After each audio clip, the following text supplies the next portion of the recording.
My name is Patricia, and I am the Managing Director of Shared Interest. And the reason we're holding a couple of virtual members events this week is that it's really important for us to be able to demonstrate to you, our members, the impact that your investment is having to fair trade businesses across the world.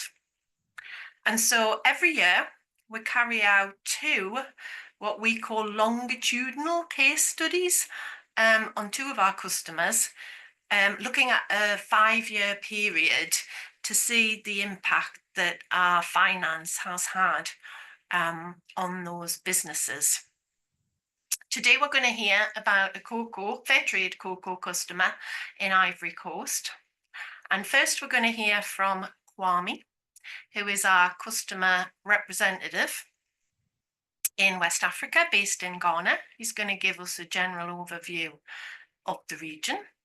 Secondly, you're going to hear from Harriet, our Foundation Development Officer, and she's going to give you more details about a specific customer called Kayat, who are based in the southeast of Ivory Coast. They've been a cocoa customer of ours for the last 8 years. And then we will have time for question and answers at the end. So you should see an icon at the bottom of your screen if you hover over that with your mouse. As we're going through the presentations, do please enter your questions, and we'll get to as many as we can at the end. So again, thank you for joining us. I hope you enjoy it, and over to you, Kwami. Thank you, Patricia. I'm glad to be here today. My name is Kwami Dekonor. I'm the customer representative for West Africa, as Patricia rightly said. Kwami, can you put your camera on? We can't see you. Right. Thank you, Patricia. Right. And here we have behind me cocoa tree with nice cocoa on it. As I said, I'm the customer representative for West Africa and Shared Interest. Next slide, please. Okay. The picture we have in is a picture of West Africa. West Africa is made of 16 countries, including Madagascar. We may mention Madagascar because Madagascar is an island added to the 15 inland countries. Cocoa is a major income earner, especially foreign income earner for most African countries. And it generates, West Africa generates 70% of world cocoa. And Ivory Coast, Ghana, Cameroon are most producers on the continent. From there, we will say that 2 million families, and those families are major main co-producers. And this family, the income from this family feed almost 20 million of the West African population. And income from this, their production contributes significantly to the GDP, gross domestic products, of their individual countries. And as I said earlier, Ivory Coast is the major cocoa producer in the world, and their production constitutes 40% of the global production, followed by Ghana. The 40% represent about 2 million metric tons annually. Now, the next slide is about Ivory Coast, the cocoa industry in Ivory Coast. As I said, the cocoa contribute to 15% of Ivory Coast gross domestic product. Gross domestic product is the total services and produce that a country produces. Therefore, you can see that cocoa production in Ivory Coast is a very important income generating products to the country. Cocoa revenue supports economy, and the premium from the cocoa is used for rural developmental projects. What is happening currently in the industry, in Ivory Coast specifically, is that the government having seen the importance of cocoa in their gross domestic product, have putting up a policy that at least 50% of the total produce, which is the 2 million, be transformed in Ivory Coast. This is an objective to increase income for the country, or also to create employment for the youth. Therefore, the government policy is that by 2030, not more than 50% of the 2 million cocoa seedling produced in Ivory Coast be exported without adding value. For that matter, the government is offering 40% tax relief for cooperatives that have the objective to expand their existing transformational factories or have the intention to establish a new factory. What is the regulator doing to achieve this objective? The regulator aim is to distribute freely trees, shade trees, and other seedling nurses to producers or cooperative, so that they will to rejuvenate plantations that are old. Next slide, please. Yes, there is an industry faced with challenges. There's a shortage of labor. Currently, the whole of West Africa is faced with illegal mining, which is contributing greatly to climate change in West Africa and reduction in production. If you are current with issue in West Africa, you see that governments in West Africa are putting efforts in to reduce the menace of this illegal mining on cocoa sector, and especially because this the illegal mining is happening in the forest zone. Therefore, they are trying hard to stop them. We have inadequate logistic.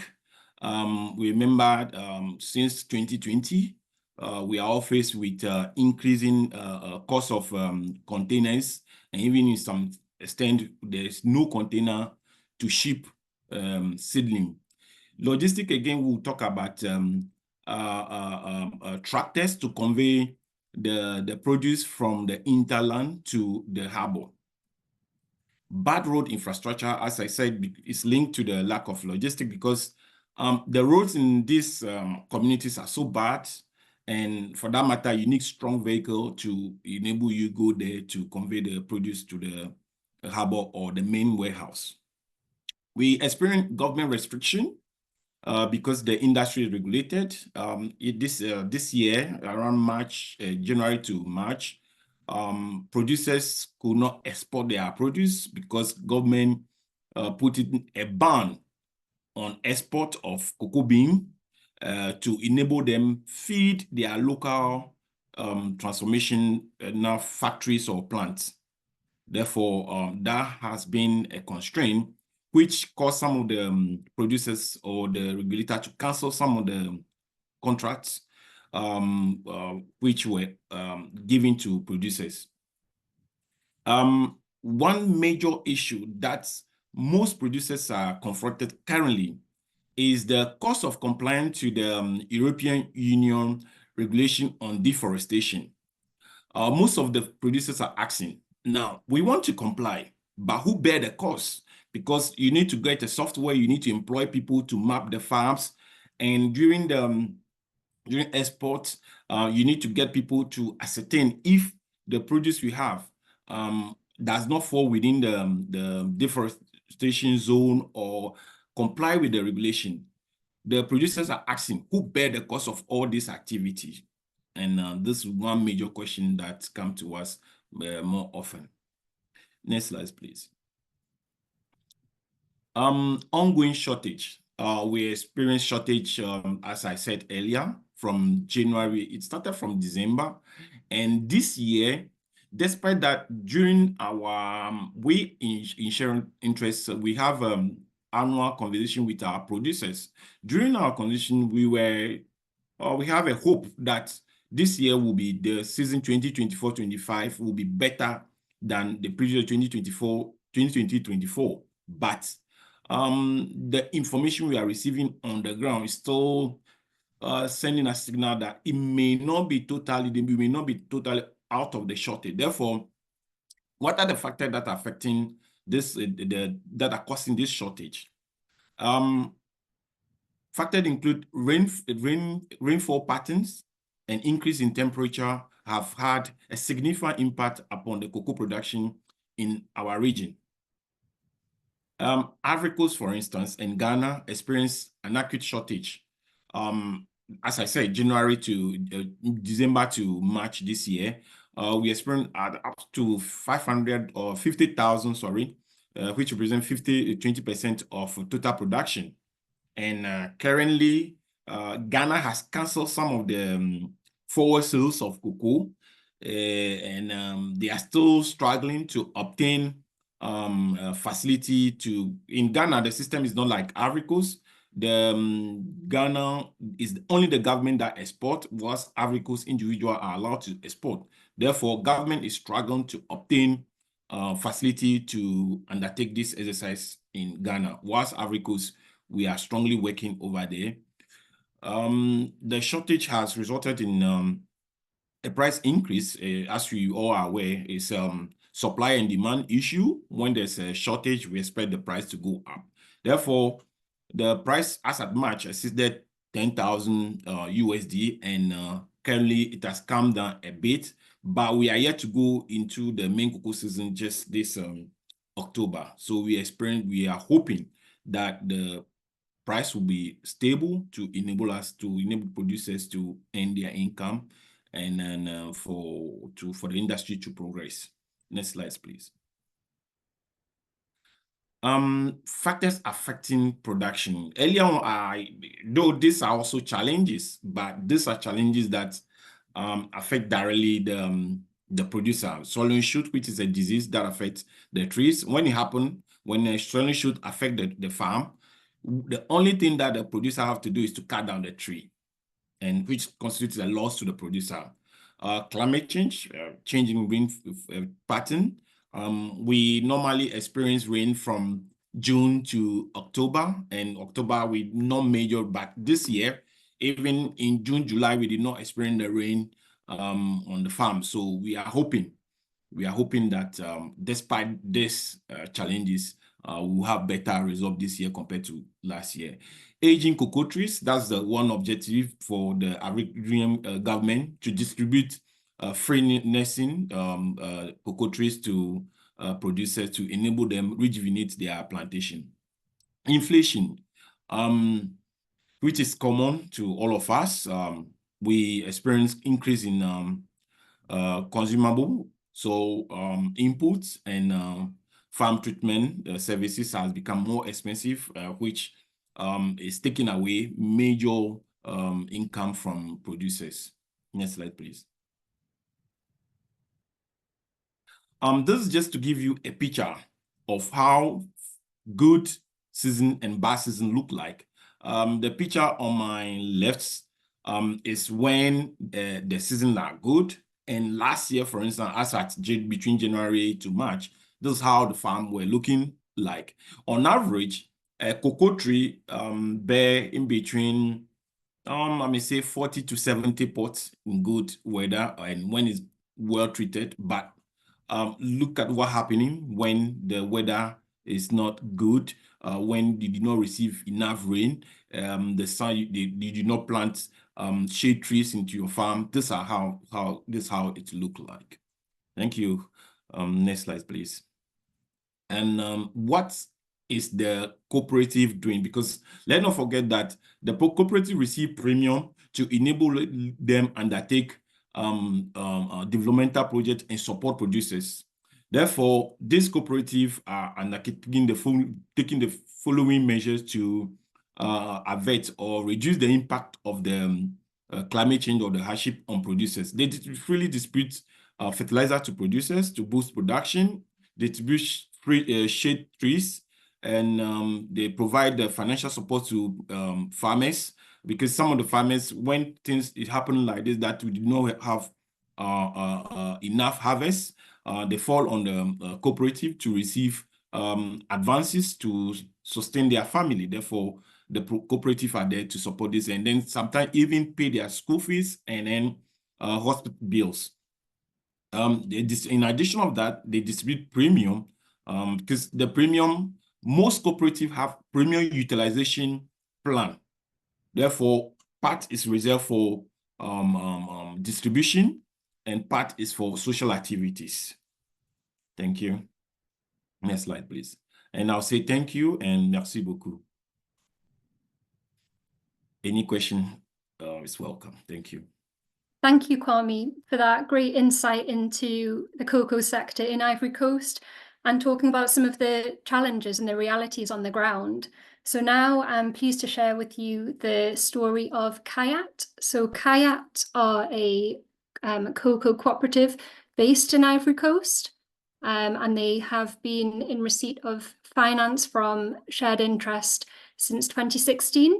And so now I'm going to just talk about some of the activities that they've been implementing to help their producers overcome some of the challenges mentioned by Kwami.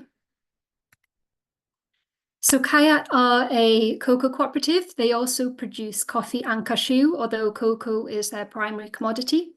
They are located in the region of Lemay, and it's estimated that 25% of the region's population are cocoa farmers.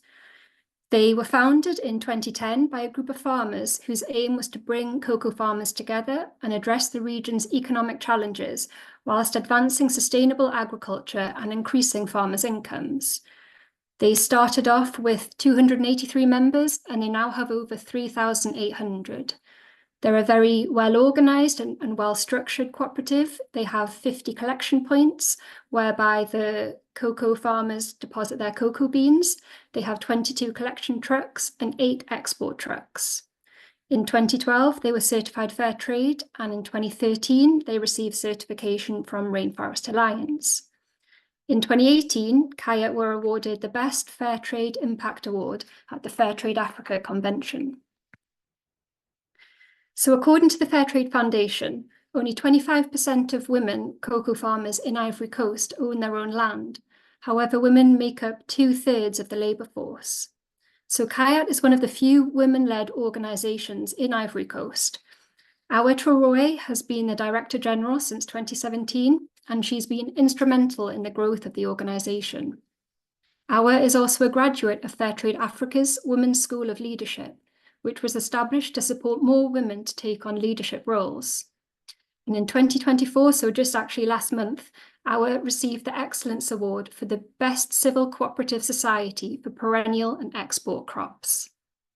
And so I'm now going to just play a little excerpt of an interview with Awa. Grâce à Kayat, je peux dire que je suis devenue femme accomplie tant au plan personnel que professionnel. Dans le monde du cacao, c'est pas évident de trouver des femmes à la tête d'une coopérative. Mais moi, aujourd'hui, je peux dire que j'occupe ce poste avec brio parce que j'ai réussi à créer une association de femmes, de producteurs et de productrices au nombre de 500 qui sont formées à l'entrepreneuriat, qui mènent des activités génératrices de revenus qui leur permettent de pouvoir scolariser leurs enfants. Ma plus grande fierté, c'est qu'en tant que femme, j'ai pu emmener la Kayat à l'exportation. J'ai vraiment bouleversé les choses, au point où aujourd'hui, même en milieu rural, les producteurs, ils veulent même que les femmes travaillent. Et ça, je pense que ça a été le plus grand succès pour moi. Grâce à Kayat. So Kayat first became involved with shared interest in 2013 when they participated in the Foundation's Improving Access to Finance project. They became a customer of the Society in 2016 and received finance to enable them to purchase cocoa beans from their members and scale up their cashew processing. In 2021, they received a term loan from shared interest to progress the completion of their office complex. So this is the building you can see on the screen there, and it includes 6 offices, a conference facility, and a warehouse. Yao Nyingeta is a general secretary of the board, and he commented on the impact of this building. He said that the office complex is a testament to the good work and achievements of Kayat and sets a precedent for future generations. So this graph represents their production between 2015 and 2023. So the line at the top represents the cocoa, and then the two lower lines at the bottom represent coffee and cashew. So following receipt of shared interest finance in 2016, Kayat were able to increase the volume of cocoa they bought from their producers, and their production volume increased from 4,000 metric tons in 2015 to 6,300 in 2016. However, in late 2016, Ivory Coast experienced extreme temperatures. This resulted in a large amount of small cocoa pods not surviving into January 2017 and a reduced annual yield, which you can see represented by the dip in the graph. Kayat also experienced cocoa smuggling, whereby members smuggled their cocoa into neighbouring Ghana, which was offering a higher price at the time. But in 2018, Ivory Coast and Ghana fixed a common price for cocoa to eliminate the smuggling, leading to a growth in production. Between 2016 and 2021, Kayat's membership also grew from just over 1,000 farmers to over 3,300, and they were able to attract new members through the provision of training opportunities and prompt payments made possible as a result of finance from shared interest. There's a direct correlation between the number of members and production volume, and between 2015 and 2021, their production volume increased by 225%.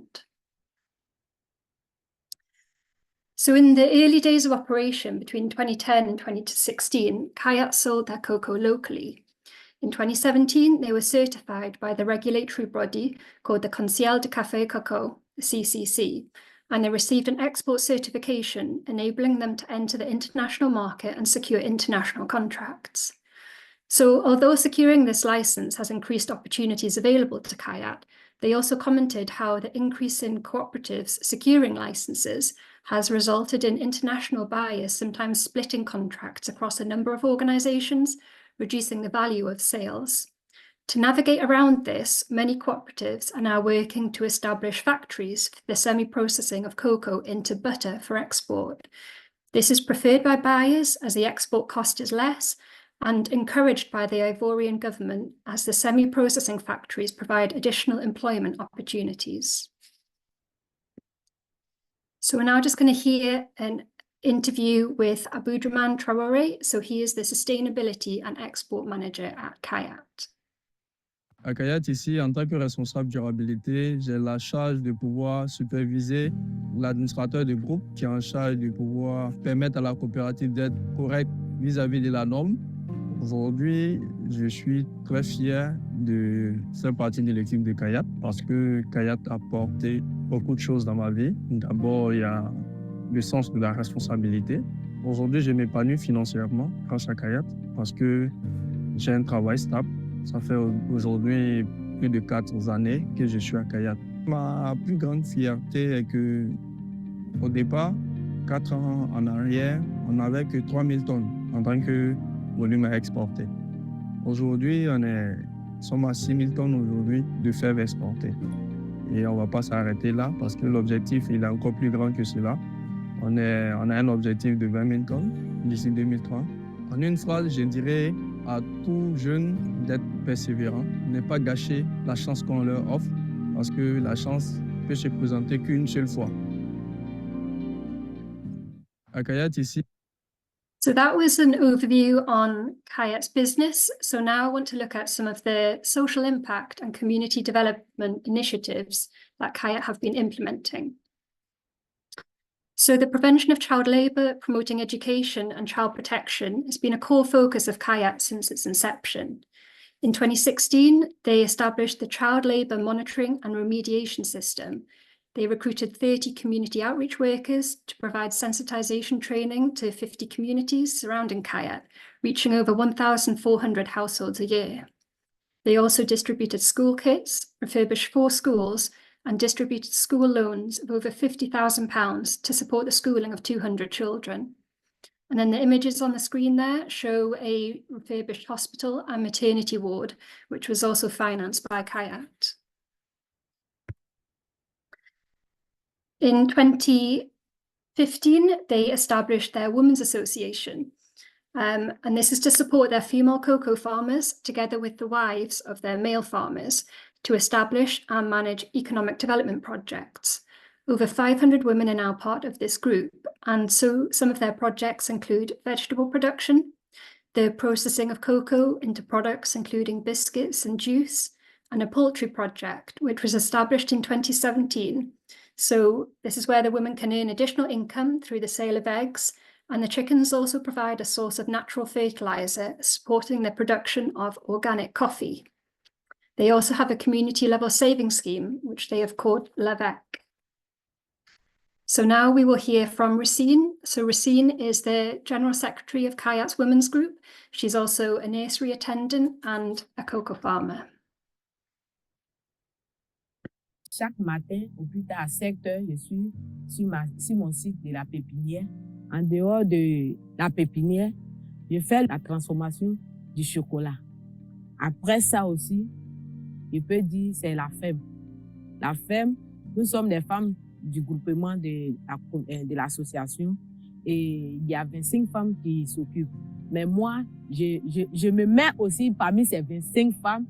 Je prends ces plaquettes aussi, je les vends aussi parce que j'ai mes clients aussi. Avec Kayat, ma vie est parfaite parce que j'ai suivi beaucoup de formations comme l'école de leadership des femmes et j'étais en Angleterre pour faire le marketing de la promotion de la marque de Fairtrade. Je n'ai plus peur, j'ai une vie parfaite parce qu'aujourd'hui, je sais qui je suis.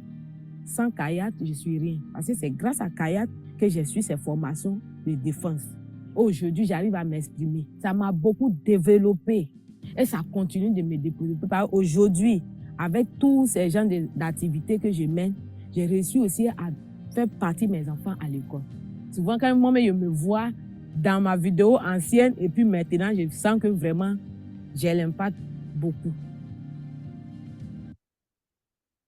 So to increase the climate resilience of their members, in 2020, Kayat established a nursery, which is pictured on the screen there, in collaboration with the Ministry of Waters and Forests to grow agroforestry trees for farmers to plant among their cocoa trees to increase soil fertility, reduce erosion, and provide important shade to young cocoa trees.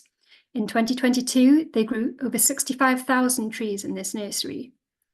And in 2018, farmers have used their Fairtrade Premium to launch Radio Kayat. And this is to enable their members located in far-off communities to still receive training and support. So the radio broadcasts cover an area of 50 kilometres, reaching between 6,000 and 7,000 listeners on a daily basis.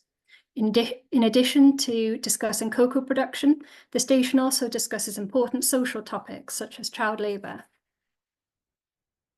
And then the final video clip I have to share is from Dominique. So Dominique is a cocoa producer and a member of Kayat. En tout cas, je suis planteur. Je me sens mieux dans ce milieu. Donc, je travaille bien avec ma famille. Il n'y a pas de problème à ce niveau. Il faut dire qu'avant, quand il n'y avait pas la coopérative, nous vendons cacao à n'importe qui. Souvent même là, on ne reçoit même pas l'argent totalement.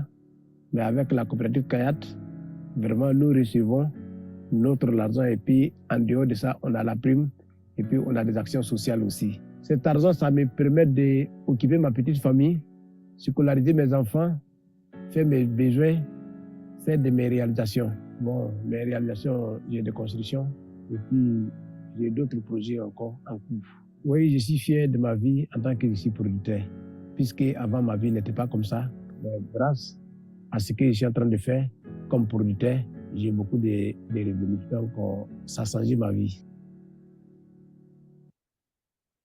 So Kayat have also received support from our charitable foundation. In 2020, Foundation launched a 5-year project with Kayat to empower and support 50 young cocoa farmers to develop a new farming business or expand their existing business and to re-engage with agriculture. Through the project, the young farmers receive tools, farming inputs, including cocoa seedlings and shade trees, and training in good agricultural practices, climate-smart agriculture, and business skills. So the target yield for the first year of harvest was between 30 and 50 kilograms per farmer, but the actual harvest per farmer was 100 kilograms, significantly exceeding the target. And as the trees continue to grow, the yield will steadily increase, providing these young farmers with a sustainable source of income. So over the next 5 years, Kayat are working towards growing all areas of their business, whilst continuing to support their members and the next generation of cocoa farmers. They aim to increase their export volume to over 30,000 tonnes of cocoa beans, to transform 3,000 tonnes of cocoa beans into semi-finished products, including cocoa powder and paste. They aim to increase their female membership from 10% to 20%, and finally hope to establish a training facility for young people. So thank you.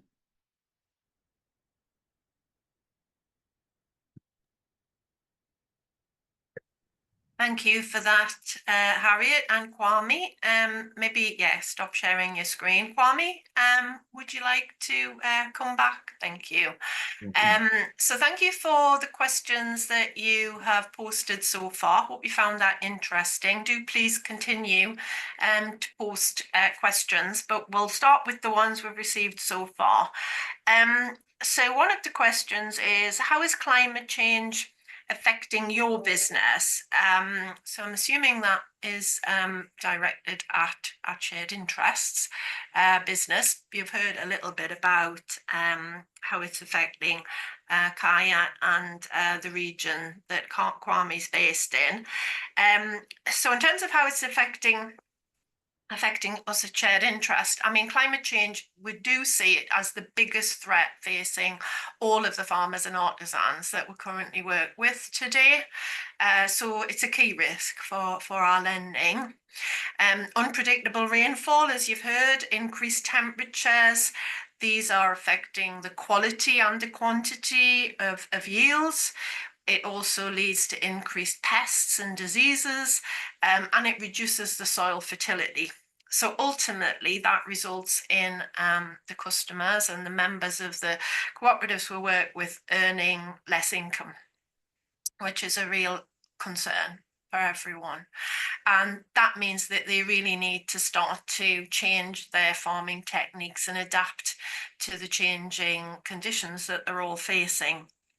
I mean, there are many NGOs working in this area. I mean, you've just heard from Harriet there, some of the work that our charitable on the Shared Interest Foundation is doing, very much focused on, excuse me, climate adaptation and mitigation. At our last strategic review for the Society, we saw, climate as being something that we are not experts in, but really need to increase our understanding of the impact it is having on our customers and their sustainability.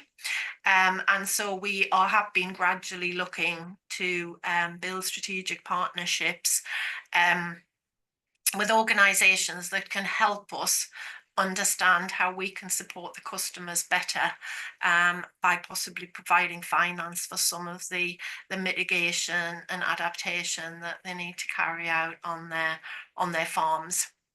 So hope that answered that question. And this is one for you, Harriet. So the question is, can we sample any chocolate or coffee from this area in the shops in the UK? Yeah, and this is a question we get asked at many events that we do with people interested as to where they can buy or taste some of the coffee or cocoa in this instance that's produced by the cooperatives we work with. So in the case of Kayat, one of their buyers is actually Tony Chocolonely. So you may have seen their products. They've become much more widely available, I think, in recent years and in many of the major supermarkets now. So whilst we can't say this bar was produced directly by Kayat, we do know that they purchase a lot of their cocoa from Kayat. So chances are some of your Tony Chocolonely bar may be from Kayat. And again, there's a whole selection now of different fair trade cocoa products available, both in the more specialist shops, so Oxfam, for example, but also in the supermarkets. So just look out for that fair trade label. Great, thank you, Harriet. Kwami, here's one for you. Oh, by the way, there's been a question that just popped up there asking if they can get a copy of this presentation. It will be, we are recording this, so it will be posted on the Shared Interest website for you if you want to revisit it and check it out again. So sorry, Kwami, this one's for you. Will the recent suggestion of using the whole pod of cocoa to produce chocolate affect these producers, and if so, how? Thank you, Patricia. This is a very important question. I'll give a background. Previously, producers use this pot for organic fertilizer, and currently there's a move to start using the pot and the pulp in the production of cocoa. Mind you that the cocoa export is weighed, therefore it become an extra income for the producer. I will explain by saying that instead of disposing of the pot, now it will constitute an income for the producer because the pot will be weighed together with the pulp and then the bean, which constitutes an extra income to the producer. Again, some of them may leave this when the pot is left to rot before it's transformed. What's the impact of all this process on the environment? Currently, when it's being used, that means that there's an effect, protection on the environment. Therefore, it's a benefit to these producers. Thank you. Thank you, Kwami. So we have a question around, are there any grants to help with the cost of compliance with the deforestation regulations? There are some available. Europe have made a pot of money available. It's not large enough, however, to support all of the farmers and businesses that need the support in order to comply. Fairtrade International are trying to do work to help their certified farms comply, and I know that some of the buyers are obviously a Fairtrade commodities are very, very keen, obviously, for their suppliers to comply, because it's not easy to change supplier, but there certainly isn't enough money available to support everybody, and it is quite onerous. It is a concern. I think many of them are taking it very seriously, and we are working with Fairtrade International and some of our customers to try and help. But it is going to be a big challenge for some of the smaller cooperatives. There's no doubt about that. So question for you, Kwami, if you can answer this one.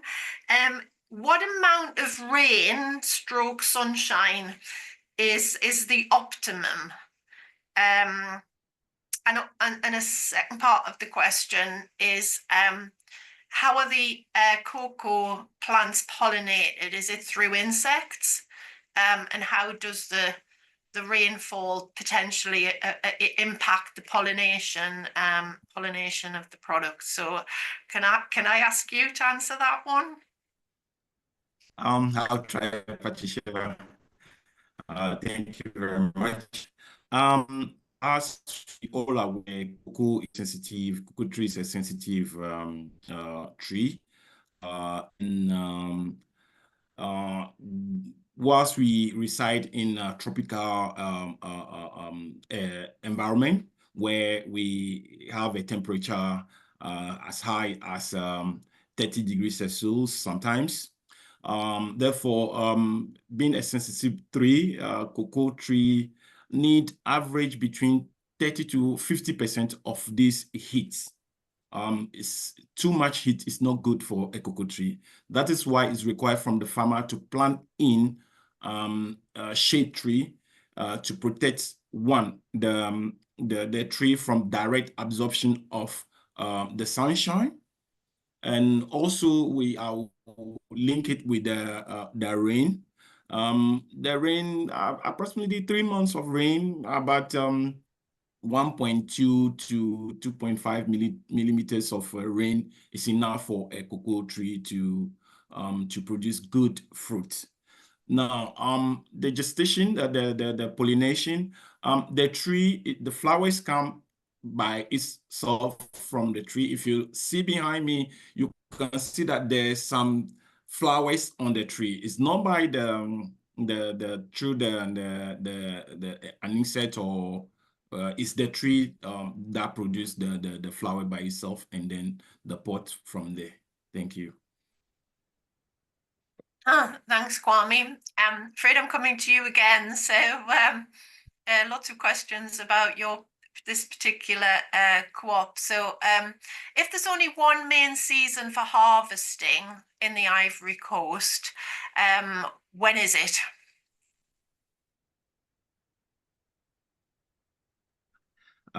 It's not, we have one major season that starts from October to March. And now we can even extend it to April because of the change in weather pattern. Now, within this, let's say 6 months, October to March or April, 70% of the production is done. And the rest of the 30% is done from April or the rest of the year, the months in the year. And cocoa production span over 2 years, from October to March, the main cocoa season, and then the cycle go from after March or April to the next September, which means that we are almost at the end of the minor cocoa season in West Africa, where the main cocoa season will start in October.